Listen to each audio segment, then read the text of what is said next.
Good evening, everyone. Engineer Pat 5290 coming to you with just a little tutorial slash overview on Lionel's Tmcc system. I know Lionel's Tmcc system is obsolete now. That's been replaced by Legacy, but there are some people that still use it. I am one of those users, and there are some other people that are still interested in it a little bit. This video was requested by Nix Crossing. I was on his Monday live stream recently. It's Monday Run Day is what he calls it, and he had just purchased a Cab 1 system, which is a Tmcc remote with a Tmcc command base, as well as all the wires that come with it. I told him that I do have a Tmcc system that I use a whole lot at the time. And I said, I'll be glad to do a little overview for you, because he actually has a couple of Tmcc locomotives in his collection. Just want to go over just a couple things real quick. Just remember, the set should come with an instruction manual. This is your main tool. It tells you all about how to set it up, because everybody's layout is different. Everybody's supply pack is different. I'm going to show you my power pack supply here in just a second. Let me go ahead and bend the camera down. This right here is the main nuclear power center for this whole thing. It's the ZW. It's one of the older ones. It's big, it's heavy, and this thing will put out a lot of power. I've had this since the layout was built, and I was 3 years old when this layout was put together, and this baby continues to serve its purpose as well. Now everybody's layout is different. The command base actually goes underneath the layout, where you will hook up to your track, and the Tmcc wire goes to the track, where the power to the track and the transformer talk with the Tmcc command base, and it actually helps you operate your Tmcc system. So, and also, I will show you the remote here in just a second here.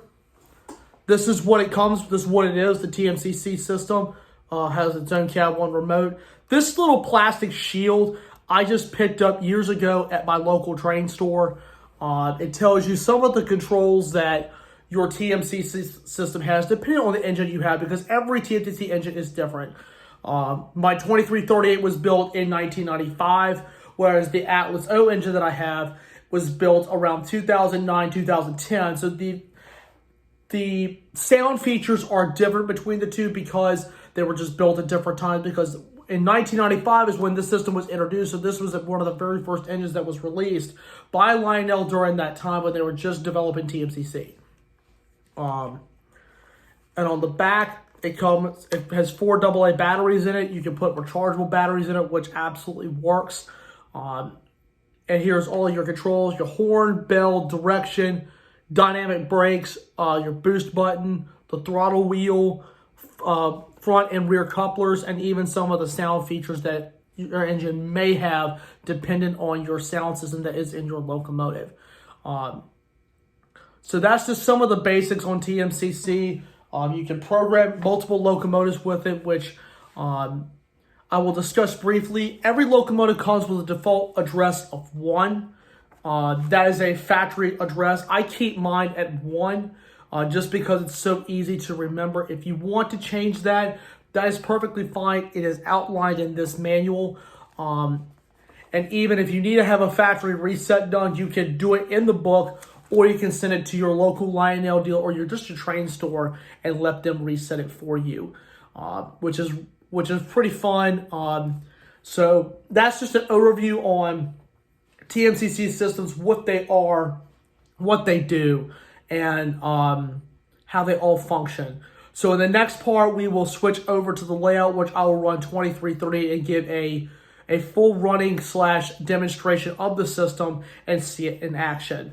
I know y'all see it when I run the layout sometimes, but I'd like to do it to have it a little closer look. So anyway, give me just a couple minutes to reset, and I will be right back. All right, everyone, we are ready to fire this train up. As you can see, I have flipped the engine cab forward for demonstration purposes tonight, so you can see the forward and the reverse action at the same time. So what I'm going to do now is I'm going to put power to the track, and I will demonstrate this as you're turning on your layout. So first thing we do is we turn on our layout. Power is on, and now I'm going to turn on the outside loop, which is this loop right here, which is labeled A in my book. As you can see, as I've turned on the outside loop, the light for the locomotive does come on. If it has a flashing light like this, it will come on as you put power to the track. So now I come to my TMCC remote. We type in engine 1, auxiliary 1. As you can see that I have sent that signal to the command base and the engine has started up. So now everything is pretty much ABC 1, 2, 3. So the first thing we're going to do is just tap the horn button.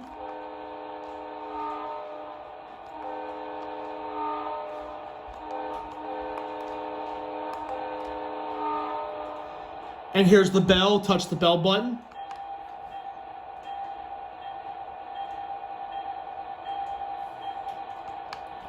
Now, these couplers are not electrically fired, but if you do, you just hit the front coupler. The sound in the coupler will activate, and same for the rear.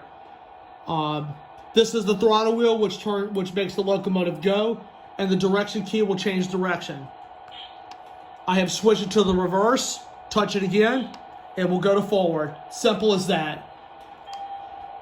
So now what we're going to do is use the throttle wheel.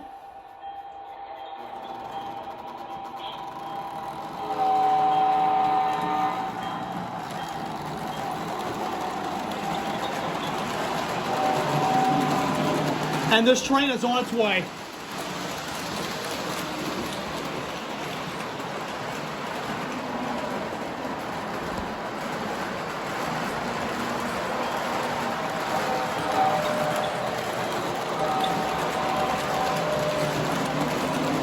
And the best thing with this system is you can control it from anywhere in the room.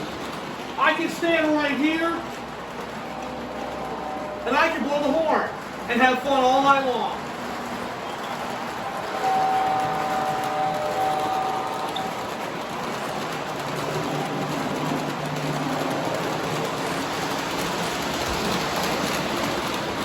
And you see how the antenna fully extended to get the best range for the train.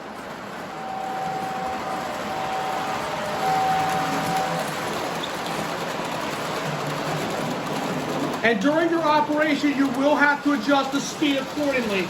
So just move the throttle wheel slightly, which I have already done. That's pretty simple to do.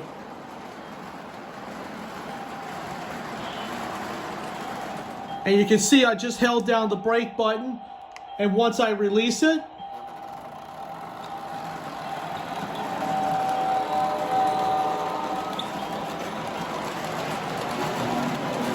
the train is back on its way. The boost button will allow the engine to run a little bit faster, but it will go back to its original throttle settings. Just gotta clean the track right there.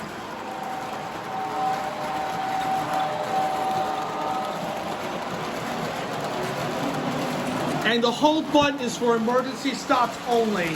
So that's something you will rarely have to use.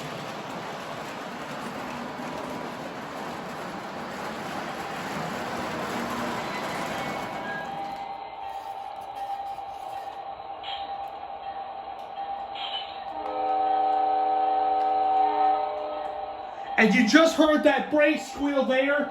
That was dynamic brakes. That sound is actually in this locomotive. When you hit that brake, it is actual dynamic brake recording sounds. Really, really cool. Number 1 turns up the volume on the remote. Number 4 decreases the volume.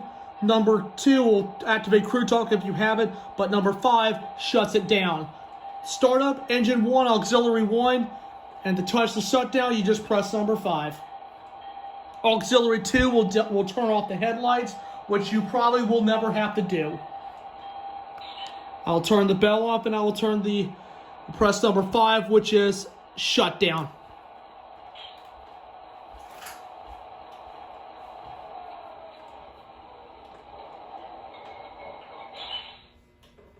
Then once you're finished, you just turn off the power to your layout and your transformer. And guys, that's pretty much it. I know there are some other areas of TMCC that I know some moderators use it to run switches. Some people use it to run accessories. But with most cases, a lot of people just use it to run their trains. That's the way it is with me. So that's the Milwaukee in action with me using the TMCC remote. Couple things I will note on this locomotive. This is one of the older ones. This is the master control knob right here, which you will control the volume, the run program switch, and of course, one of the other switches is down there too. It's the full switch, which I think might control the lights. I can't remember, but rarely do you have to mess with these controls. So make sure the engine is in run when you run it, and when you want to program it, you put the engine into program. And that's pretty much it. Just make sure you re-rail it back onto the track, and you're good to go. So anyway, guys, I hope this video was helpful. I know it's a lot of explaining to do, but once you really get the hang of it, it's very, very simple. I certainly enjoy using TMCC as well as most any model railroader out there that is in the O gauge. But of course, TMCC has been upgraded to Legacy, and Legacy is the Cab 2 method. But you can still run classic TMCC engines or Cab 1 engines with the Cab 2 system. So Lionel basically took an old system, took the ideas from it, and made a new one. That's all it is. So I hope this video is of some help. Thank you, Nix Crossing, for letting me do this video for you, and I'm glad that you brought this up, and I really hope it's helpful for you and many other model railroaders out there. So just remember, guys, smash the like button, drop a comment down below, and hit that subscribe button. Tap that notification where we get all the latest updates for the channel. Lots of good stuff coming out soon, and we're going to be doing more running sessions of the layout really, really soon. So anyway, guys, I hope you guys enjoyed it, and I thank you so much for watching.